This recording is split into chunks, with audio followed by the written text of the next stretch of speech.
Good afternoon. My name is Krishana Harden, and I am here with. Brian Hatt, Executive Manager of Human Resources for the Mobile County Public School System. All right, thank you so much today, Mr. Hack, for your time. I do have a couple questions that I would like to ask you.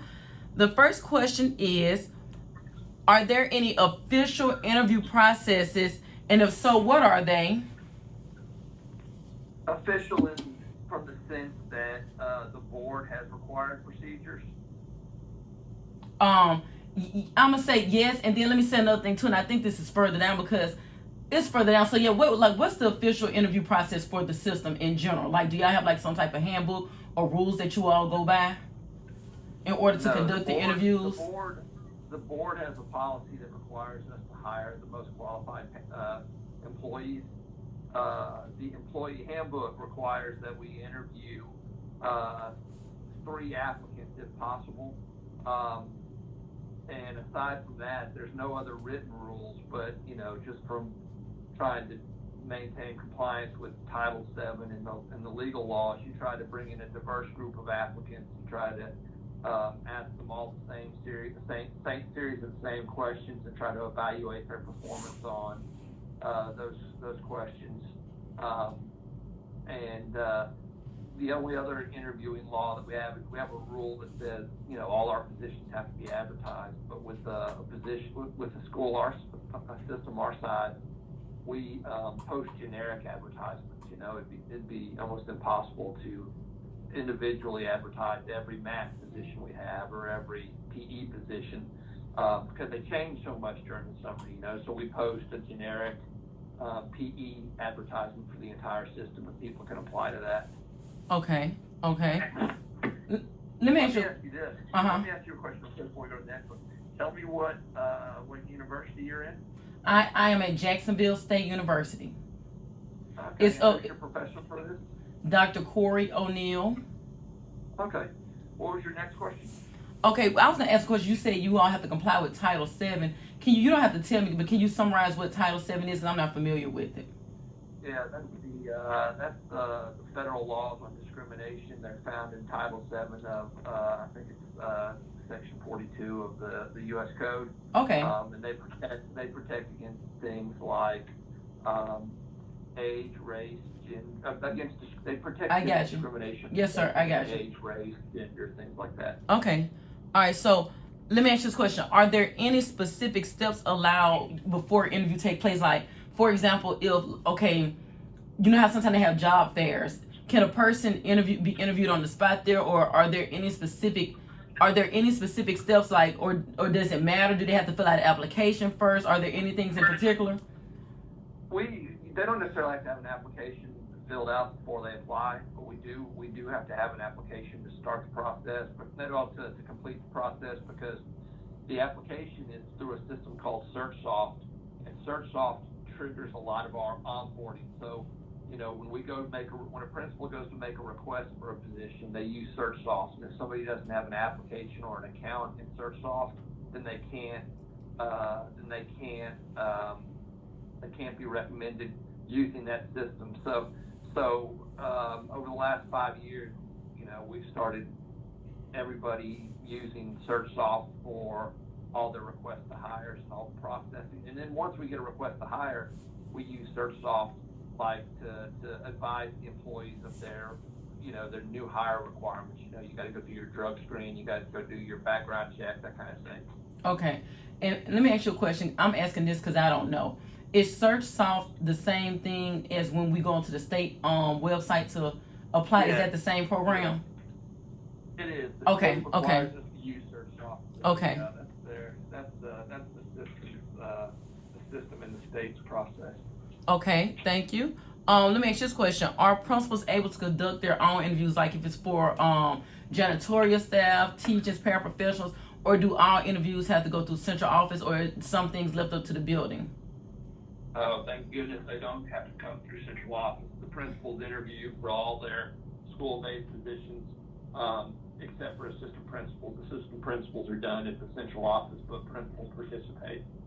So you answered 2 questions right there. So principals are able to conduct the interviews for everyone at their school except for the assistant principals. So the next Right. question was, who has to interview at central office? So that would be the assistant principals, assistant superintendents, those positions, correct?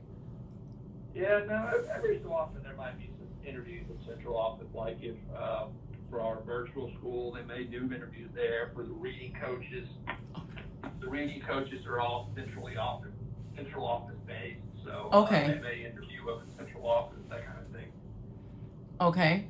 So let me ask, currently, what difficulties, and I'm saying currently, but it could be going on for a while, are there any difficulties with hiring teachers, administrators, or is it just mainly teachers, bus drivers? What difficulties are we facing currently with hiring staff and personnel? Pretty much, all teacher positions and bus drivers and classified staff, the applicant pool isn't as deep as it was, say, 5 years ago. Now, on the teacher side, you can look at the numbers and you'll see that the number of students that going through college programs for education has dropped 40% over the last 5 years. So there's less people going into education. And then on the classified side, I don't know, I guess it's just a competitive job market. There's not as many people participating or as many people looking for those jobs. Okay, so let me ask you a question, and this is not on the paper, but this is just me currently. You know, like when things like this happen, we try to figure out what the problem is. Because, like, I didn't even realize that, but you said it's a 40%, drop of people who are actually enrolling into teacher education programs. So do you think that this drop with the teachers as well as the other stuff could be the pay? And maybe if we had a pay, and that's across the board for the paras, the bus drivers, you think we would have more applicants? I don't know. My experience has been that we've jumped up the pay for positions, and especially on the classified side, and you just don't see as. I just think there's a mindset that not as many people want to work, or it's easier for them to work temporary jobs on a way to get by. I don't know if pay is the issue. I think it's a combination for on the teacher side. I think it's a combination of all of the headaches associated with teaching. The students are getting more difficult, the families are more difficult, the requirements put on teachers by the state, by the central offices. I think I'm not. Pay is not the only solution, and for the classified people, I don't know if pay is the answer. You want to say it can't hurt, but again, I'm not sure that that's the problem. Now, last year, they jumped up the state jumped up the salaries for certain math and science teachers. Yes, sir. Yes, sir. And we didn't have as big a problem finding the math and science people anyway. Now we had more people on an alternative certificate, but we were able to fill most of our positions. It probably that we had more people interested in the team's position with the higher salary. Yes, sir. And look, and I'm gonna say this, Mr. Heck. I don't even know if I should be saying this during the interview, but I know I came down to central office one day and I didn't realize that the assistant principal and principals only got a step raise if it was board approved. And I'm saying that because I haven't been an assistant principal long, and so if I was to actually go back, because I taught science, if I was to go and be a science teacher and get on teams, I think I would be making the same or almost more than I am as the assistant principal. And I was like, this year I think it's gonna be my 5th year as an AP, and the state has given raises, but the board, has not approved a step raise. And I'm like, okay, so really, and I'm just saying, because I said this right, I said, really, I could be an assistant principal for 10 years and not receive a step raise. To me, that's not fair. I know it doesn't have anything to do with you, but you understand what I'm saying? So basically, because I'm like, at this point, I could go back and be a science teacher and join teams, So. Are you science certified? Yes, sir, I am. I'll be glad to help you facilitate back to that. I'll tell you this. Since 2009, there's been 1 year the board has not approved a step increase. And that year, the state gave us a 4% raise.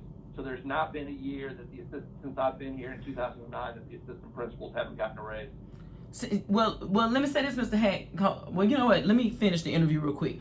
Okay, so look, my next question was on the current salary schedule, because I saw this on the current salary schedule. that they had the ND. So I'm assuming ND stands for non-degree. Are you talking about for teachers? Yes, sir. Yes, sir. For teachers, yes, sir. They've got the bands, they've got the bachelor. I don't know. I guess ND could stand for that. I'm really not sure what it stands for. It could be for like career tech or people who are working on their degree. I thought most of our teachers had some type of degree, and then it was just whether they had their certificate. And see, that was my exactly sure. Yes, sir. That's what my question was, because another teacher asked me. We was looking at the salary schedule, and that's how I was going to put that on my questions to ask you, because I saw that it said ND, and I was like, does that mean that they don't have a degree at all, or does it mean that they just don't have the required teaching certificate, or the teacher, weren't in a teacher education program? Because my question was, No, that would tie into their degree, because they get their certificate, and that must be tied into the career tech, because those are the only positions that we don't require having a degree. Okay, because see, all right, so the next question was, so have y'all faced, I heard that in other, country areas of Alabama and rural areas, that they are hiring student teachers. Have we had to do anything of that nature here in Mobile County? There's been a few times where we've had student teachers come in and get hired, and their first semester of employment counts as their student teaching, but we don't do that on a widespread basis. It's probably happened 2 or 3 times that I'm aware of. And the reason is that the school has to approve it. The school has to feel that the person is ready for them to do that. Okay. So the few times that it has happened, it would be towards the students' end of their program, like they may be getting ready to do their intern or something of that nature. Right. We don't go to the universities and ask them. We don't go. The HR doesn't go to them and ask them. But the principal may talk with the student, or the student's mentoring a teacher or something to find out about that. But that's not something that officially has a position on. Okay, when I was doing my homework for this particular class, we had a reading to do. We had to read something. It was a man called Mr. Gladwell, and he was saying that in education we're having what they call a quarterback problem.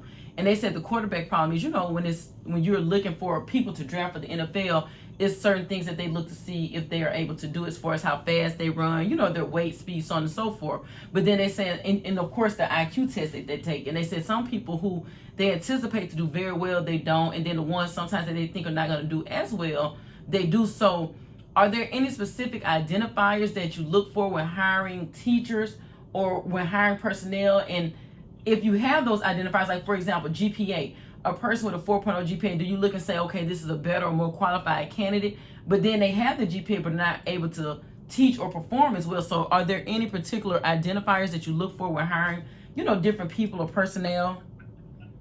No, we don't. Their GPA, if they don't have, the GPA comes into effect if they don't have a professional educator certificate, because they have to have a certain GPA to get an alternative certificate. Although those requirements are being relaxed by the state because of the teacher shortage, and we don't use we don't use IQ tests or anything like that. Those can cause some trouble as well. So we've just made the decision we're not going to use IQ tests or anything. Okay, but we still. What we look for is that the person meets the requirements of the job description. Okay, so and I guess I'm saying, and even though that they meet because so I guess I should ask, when how we talk about the turnover rate, like a teacher may teach for a year and they be pink slipped at the end of the year. So I guess, but there's not anything specific that we look for to say, okay, this will make this person a good teacher, or this will make this person not a good teacher. No. I mean, and one point in that regard is a lot of people. I think the state does. They think that you have to have a teaching certificate in order to be a good teacher, or they look at that as an indicator that somebody's a good teacher. I can tell you this: the private schools, they don't care about someone's teaching certificate.